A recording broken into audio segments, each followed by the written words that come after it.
Two corrupt cops thought they could frame an innocent black woman. They didn't know she was a CIA operative who would destroy their corrupt police department from the inside. The patrol car's lights pierced the darkness of a quiet Seattle street, reflecting off Maya Jackson's rearview mirror. Her hands remained steady on the wheel, years of CIA training kicking in as she pulled over. This wasn't her first encounter with corrupt law enforcement, but tonight would be different. Tonight, she would let them walk right into their own trap. Officer Derek Matthews stepped out of the patrol car, his partner Ryan Cooper close behind. They'd done this dozens of times before, targeting innocent minorities, planting evidence, destroying lives. Their badges gleamed under the streetlights as they approached Maya's car, confident in their power, blind to the fact that they just made the biggest mistake of their careers. "License and registration," Matthews barked, shining his flashlight directly into Maya's eyes. The beam caught the subtle glint of the micro camera hidden in her earring, recording every word, every movement. Maya handed over her documents, her expression neutral but her mind racing. She'd spent the last 6 months investigating police corruption in the Seattle PD's West Precinct. Now these officers were about to hand her exactly what she needed. "Step out of the vehicle," Cooper ordered, his hand resting deliberately on his holster. "We've received reports of drug trafficking in this area." Maya complied, each movement calculated. She noticed Cooper slip something into his pocket as Matthews led her to the patrol car. Standard procedure for their setup. One officer distracts while the other plants the evidence. "Hands against the car, feet apart," Matthews commanded, his voice carrying that familiar tone of authority that had probably intimidated countless victims before her. But Maya wasn't like their other targets. She was Operations Director Maya Jackson, CIA Special Activities Division, with 15 years of counterintelligence experience. As Matthews began his pat-down, Cooper circled her vehicle. Well, what do we have here?" he called out, emerging with a small bag of white powder that hadn't been there minutes ago. Maya allowed herself a small smile. They'd just sealed their own fate. "Care to explain this?" Matthews grabbed her arm roughly, cuffs already out. "I would love to," Maya replied calmly, "but I think I'll save that for court." The officers exchanged smirks, thinking they had an easy conviction. They had no idea they were being watched not only by Maya's hidden cameras, but by a CIA surveillance team positioned in unmarked vehicles nearby. "You have the right to remain silent," Matthews began, tightening the cuffs with unnecessary force. "Oh, I won't be silent," Maya said, her voice carrying a quiet confidence that made both officers pause.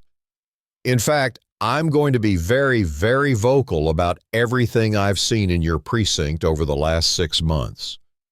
Cooper's smirk faltered. "What are you talking about?" "You'll find out soon enough," Maya replied, as they pushed her into the back of their patrol car. Through the cage partition, she could see them whispering to each other, the first seeds of doubt creeping into their expressions. The ride to the station was tense, filled with the crackle of radio static and the officers' increasingly agitated murmurs. Maya sat silently, mentally documenting every turn, every street name. She knew that within hours, this seemingly routine arrest would trigger an investigation that would shake the Seattle Police Department to its core.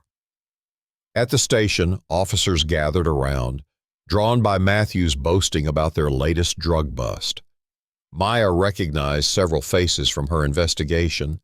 Officer Sarah Hayes, who handled evidence disposal for the corrupt squad, Sergeant Mike Turner, who coordinated their targeting patterns, Lieutenant James Walsh, who provided political cover.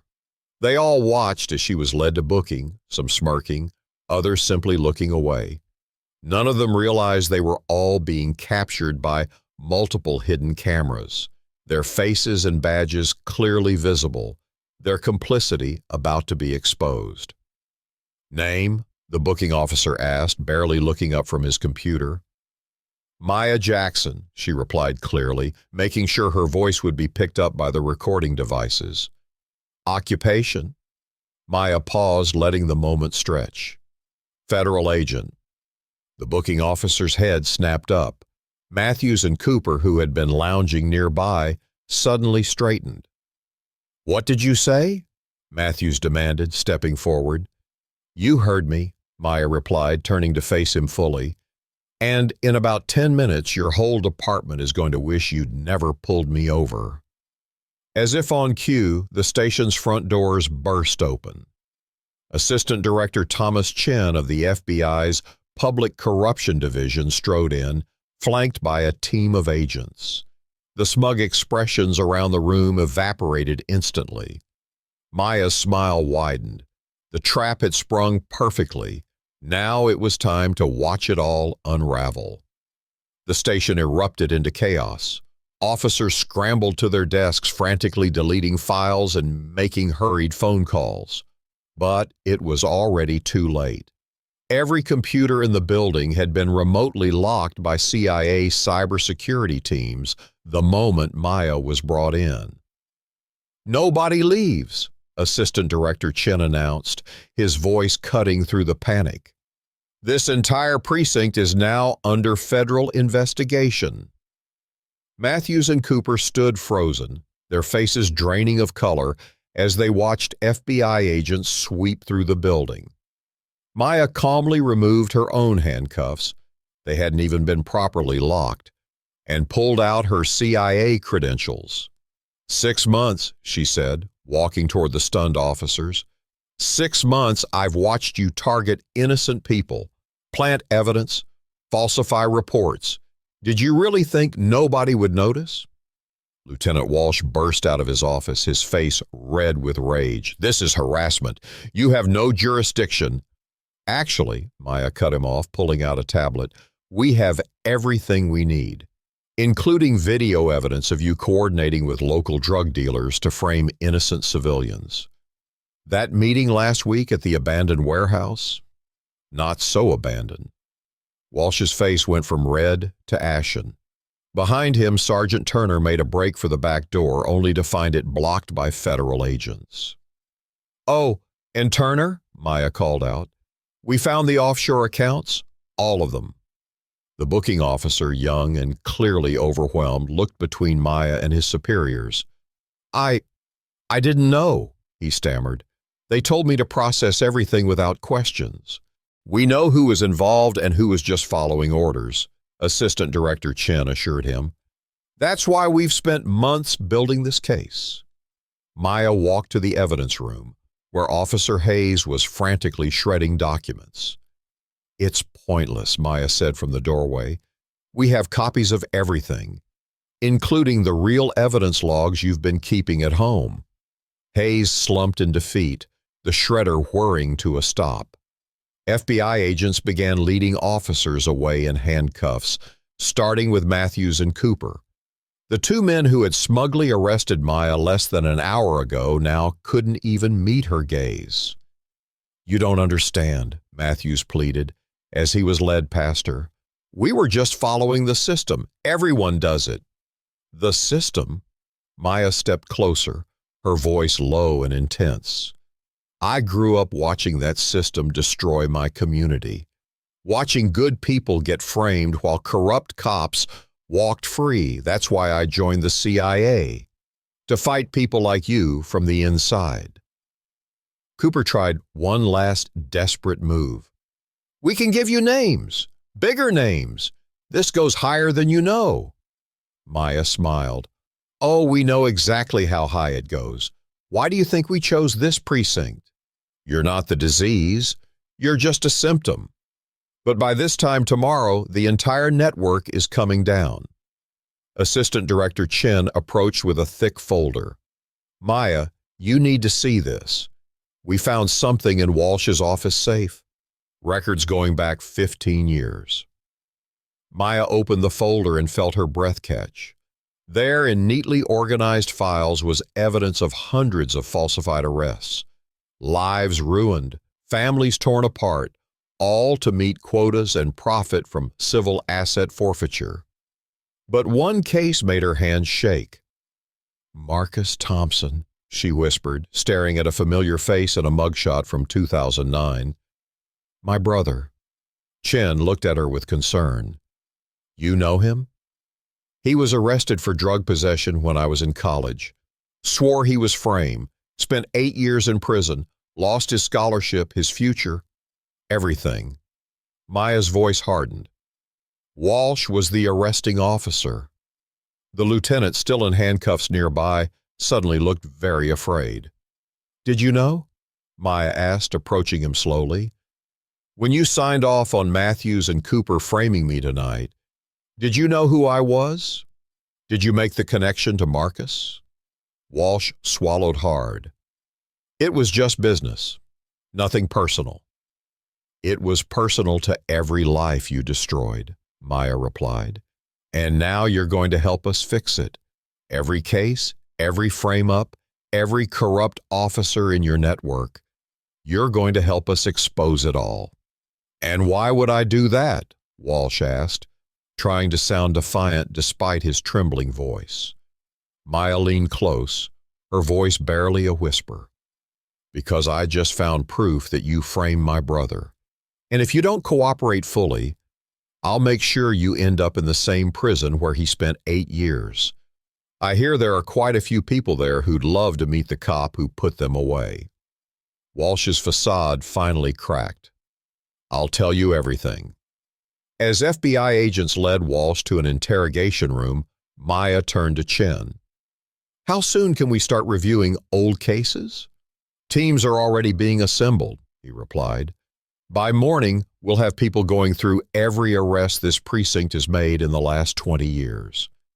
Maya nodded, watching as more officers were let out in handcuffs. This was just the beginning.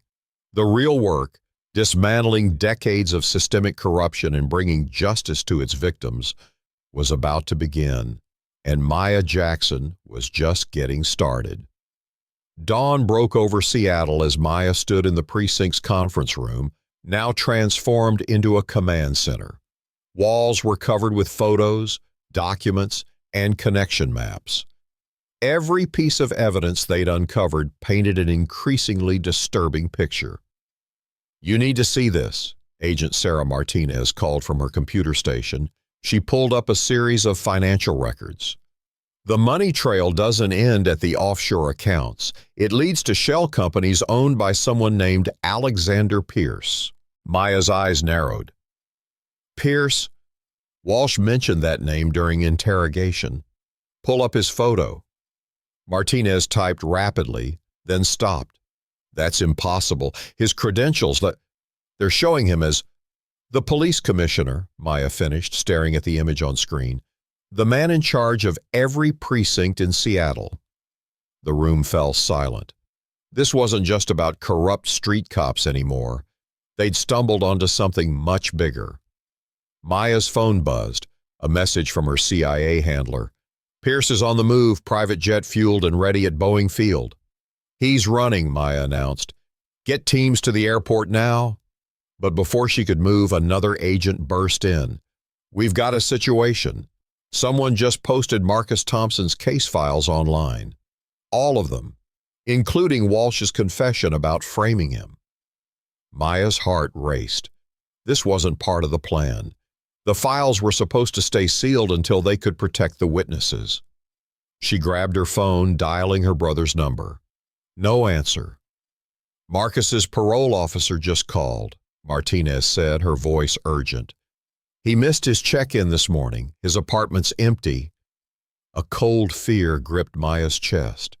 Her brother was out there somewhere, having just learned the truth about his wrongful conviction, and she knew exactly where he was headed. "Get me Pierce's home address," she ordered, already moving toward the door. "And somebody find out how those files got leaked." Across town, in a luxurious penthouse overlooking Puget Sound, Police Commissioner Alexander Pierce was shoving documents into a shredder when his security system beeped. Someone had entered through the garage. The camera showed a single figure moving with purpose. Marcus Thompson. Pierce reached for his phone to call for help, but the line was dead. He tried his cellular. No signal. Someone had set up a jammer. The elevator dinged. "Marcus," Pierce said as the doors opened, trying to keep his voice steady. "This is a surprise." Marcus stepped out, his face hard with 15 years of injustice. "You know who I am? I read about your case this morning. Unfortunate situation. Walsh acted without—" "Don't lie," Marcus cut him off. "I saw the files. Every order came from you. Every frame-up, every false arrest. You built your career destroying lives like mine." Pierce's hand inched toward his desk drawer, where he kept his gun. "Looking for this?" Maya's voice came from behind him. She stepped out of the shadows holding Pierce's weapon. "You really should upgrade your security system." Pierce spun around, his composed facade cracking. "How did you get here before you?" Maya smiled coldly. "I've had someone watching your building for months. The minute those files leaked, I knew Marcus would come here, and I knew you'd be stupid enough to return for your evidence." "You don't understand," Pierce stammered. The things I know, the people I work with, I can give you everything." "That's exactly what we're counting on," Maya replied. "But first, my brother deserves to hear the truth. From you, right now." Marcus stood silently, years of pain and anger radiating from him as Pierce began to talk. The commissioner's confession spilled out. A decades-long scheme of targeting innocent people, mostly minorities, to seize their assets and pad arrest statistics. The corruption went beyond Seattle, reaching into departments across the state. "You took everything from me," Marcus said when Pierce finished. "My freedom, my future, my life." Pierce flinched, expecting violence, but Marcus just shook his head. "But I'm not like you," he continued. "I'm not going to hurt you. You're going to face justice, real justice." On cue, FBI agents flooded the room, led by Assistant Director Chen. "Perfect timing," Maya said, handing over Pierce's gun. Commissioner Pierce was just confessing to running a multi-jurisdictional criminal enterprise. "I believe that falls under RICO statutes." Chen smiled grimly. "Among other things, we found his offshore accounts and his private servers, the ones with blackmail material on half the police brass in Washington state." As agents led Pierce away, Maya turned to her brother. "Marcus, I'm so sorry. I wanted to tell you everything, but—" Marcus pulled her into a tight hug, cutting her off. "You got them, little sister. You actually got them." Tears welled in Maya's eyes as she hugged him back. "It's not over yet. There are thousands of cases to review, lives to rebuild. But, at least now, we can start making things right." Outside, news helicopters circled as more FBI vehicles arrived. The biggest police corruption scandal in Washington state history was about to break, and Maya Jackson, the CIA agent they'd tried to frame, was at the center of it all. 1 month later, Maya stood in the federal courthouse watching as Commissioner Pierce and his network of corrupt officers filed in for sentencing. The case had blown open like a thunderstorm, exposing decades of systematic abuse and corruption. Lieutenant Walsh had kept meticulous records of every wrongful arrest, every planted evidence, every stolen asset. His detailed files became the key to unraveling the entire operation. Over 300 cases had already been overturned, with thousands more under review. "All rise," the bailiff called out as Judge Martinez entered the courtroom. Maya glanced at the public gallery, packed with families of the victims. Among them sat Marcus, now working with a nonprofit helping exonerated inmates rebuild their lives. Next to him was Officer Kevin Zhang, the young booking officer who had become a key witness, proving that one person with courage could help change an entire system. Commissioner Pierce stood as his sentence was read. 30 years in federal prison, no possibility of parole. The man who had built an empire on destroying innocent lives would now spend the rest of his life behind bars. Walsh received 20 years for his role, while Matthews and Cooper each got 15. One by one, the corrupt officers who had terrorized the community faced justice. But for Maya, the real victory wasn't in the punishments. It was in the healing that followed. The Thompson Center for Justice opens next week, Marcus told her, after the sentencing. We've already got 50 volunteers, including former officers who want to help make things right. Maya smiled, remembering how this had all started, with two corrupt cops thinking they could frame an innocent woman. They never imagined their routine traffic stop would expose a criminal enterprise reaching into the highest levels of law enforcement. Back at CIA headquarters, Assistant Director Chen handed Maya a new file. The Seattle operation exposed similar patterns in 3 other major cities. We need someone to run point on the investigations. Maya opened the file, studying the familiar signs of corruption she'd seen in Seattle. When do we start? That's not all, Chen added, sliding another document across his desk. Marcus's center needs a federal liaison, someone who understands both sides of the system. The position's yours if you want it. Maya felt tears welling up. For 15 years, she'd worked to fight corruption from within. Now she had the chance to help heal the communities that corruption had torn apart. I want both, she said firmly. These communities don't just need justice. They need healing. They need to know that the system can change, that good people are fighting for what's right. Chen nodded, understanding in his eyes. Then let's get to work. Outside the courthouse, reporters swarmed as the convicted officers were led to prison transport vehicles. Maya watched from the steps, Marcus by her side, as their former badges were crushed in a symbolic gesture of cleansing. A young reporter pushed forward. Agent Jackson, what message do you have for other departments where corruption might be happening? Maya looked directly into the camera, her voice clear and strong. The truth always comes to light. Always. And to those who abuse their power, know this. You never know who you're really dealing with. Justice might be slow, but it's coming. The story of the CIA agent who brought down Seattle's corrupt police network became a symbol of hope. It showed that one person's courage could spark a revolution of justice, that no system was too big to change, no corruption too deep to expose. As Maya watched the transport vehicles drive away, she thought about all the other cities, all the other corrupt systems still operating in the shadows. Her fight wasn't over. It was just beginning. Because sometimes the wrong person to frame turns out to be exactly the right person to bring the whole corrupt system crashing down.